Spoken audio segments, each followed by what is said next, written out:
Hi, my name is Joy Harriet. I'm 15 years old, I live in Guanacaste, Costa Rica, and I'm originally from West Palm Beach, Florida. Today I'm going to be talking about girls flag football. As a freshman at Costa Rica International Academy, I realized that there's only 3 main sports. Those 3 sports consist of volleyball, soccer, and basketball.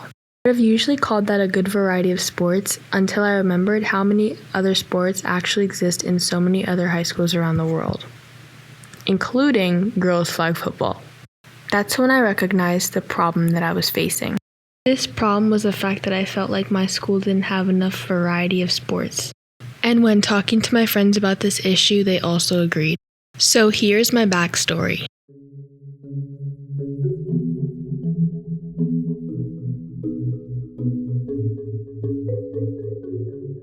Ever since I was a little girl, I've been dedicated to sports and outdoor activities. I love playing sports and I love physical activities. As I've started to grow up, I've played more competitive sports like soccer, volleyball, basketball, and girls flag football. Pretty much my whole life, I've been consumed with which athletic activity I would like to pursue next. Most recently in 2024, I found flag football.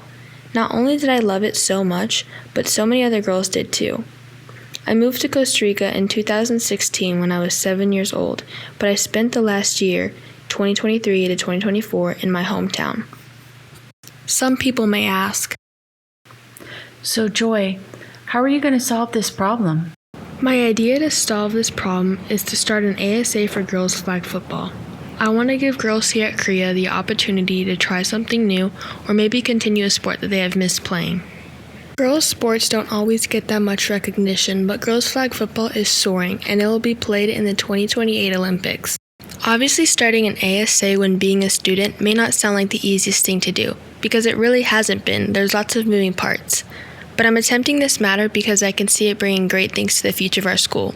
When having an idea and trying to make it happen, you have to go through a process of steps. So now I'm going to be sharing a little bit about the steps that I have had to go through to try and bring this ASA forward.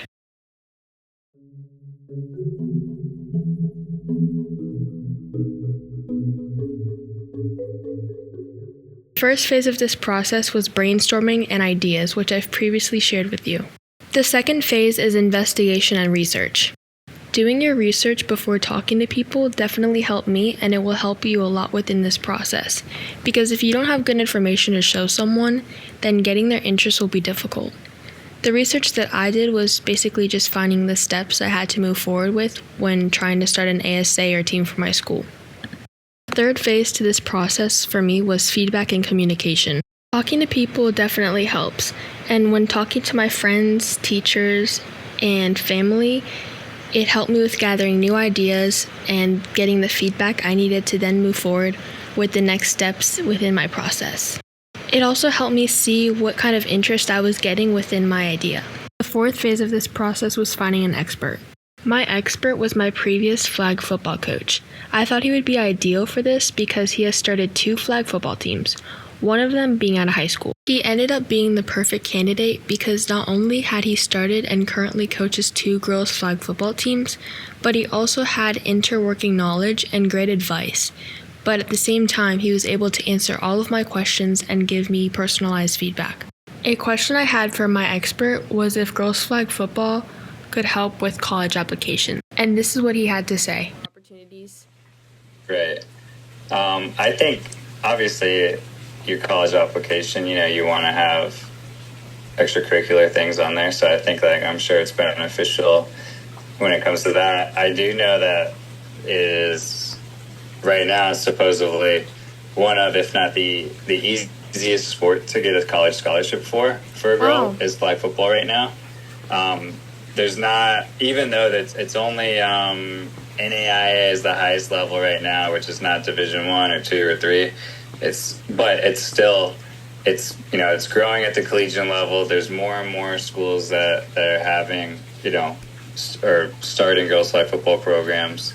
So, and it is a scholarship sport. So, I talked last summer to the coach at Kaiser University, which is a local school here in West Palm Beach, but that school has a women's flag football program that is, typically is competing for a national championship at the NAIA level. Like, they're pretty successful.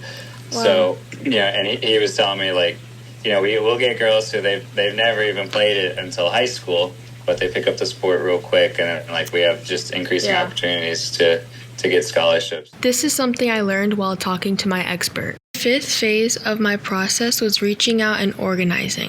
This step was when I started to reach out to my expert by email and presented my idea. When presenting my idea, I asked if I could interview him.